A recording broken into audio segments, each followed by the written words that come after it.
சட்டப்படி அமைக்கப்பெற்ற இந்திய அரசியல் அமைப்பின்பால் உண்மையான நம்பிக்கையும் மாறா பற்றும் கொண்டிருப்பேன் என்றும் இந்திய நாட்டின் ஒப்பில்லாத முழு முதல் ஆட்சியையும் ஒருமையையும் நிலை நிறுத்துவேன் என்றும் தமிழ்நாட்டு அரசின் முதலமைச்சராக உண்மையாகவும் உளச்சான்றின்படியும்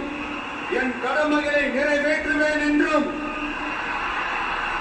அரசியல் அமைப்பிற்கும் சட்டத்திற்கும் இணங்க அச்சமும் ஒருதலை சார்பும் இன்றி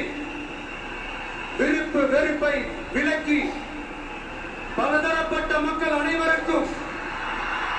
நேர்மையானதை செய்வேன் என்றும் ஆண்டவன் மீது ஆணையிட்டு உறுதிமொழிகிறேன்.